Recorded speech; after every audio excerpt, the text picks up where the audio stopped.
Sa unang pagkakataon ay ibinunyag ni Gabby Concepcion ang kakaibang kondisyong mayroon siya ngayon. Sa kabila ng edad ngayon ng batikang aktor na si Gabby Concepcion, wala ni isang balita noon pa man ang patungkol sa kaniyang kalusugan. Dahil patuloy pa rin namang napapanood sa telebisyon si Gabby. Kaya alam ng lahat, lalo na ng kaniyang mga fans, na wala itong iniinda na kahit anong sakit. Ngunit ngayon ay ibinunyag na aktor ang kakaiba niyang kondisyon na kinagulat ng marami. Ikinalungkot ng mga fans nito ang pag-amin niya patungkol sa kakaiba niyang kondisyon.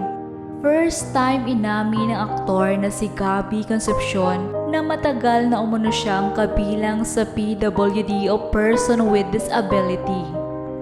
Ito'y matapos ng interview niya sa Kapuso broadcast journalist Jessica Soho noong Linggo, October 8.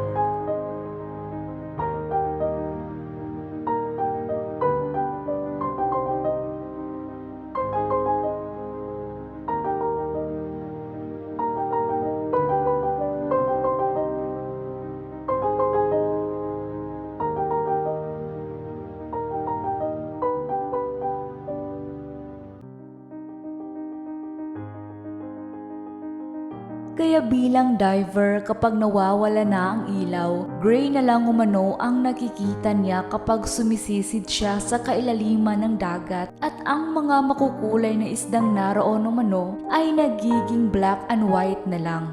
Ngunit hindi ito naging hadlang para bitawan ng aktor ang pagiging diver. Sa kabila ng kaniyang edad at pagiging colorblinded, pinagpapatuloy pa rin ito ang pagsisid sa dagat na ginagawa na niya noon pa man. First time sinabi ng aktor sa publiko ang patungkol sa kaniyang sakit at pagiging PWD. Kamakailan nang umingay ang pangalan ng anak nito na si Casey Concepcion matapos ibunyag ang saloobin patungkol sa pamilya. Batid naman ng lahat na hindi naging matagumpay ang relasyon noon ni Sharon at Gabby.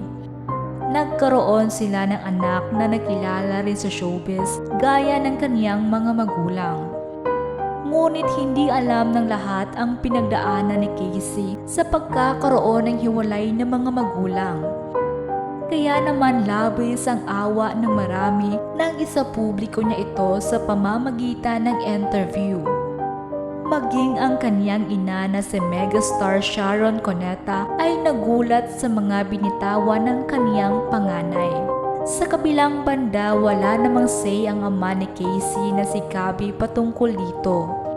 Sigurado namang kinausap niya ito bilang ama na hindi na para malaman ng publiko.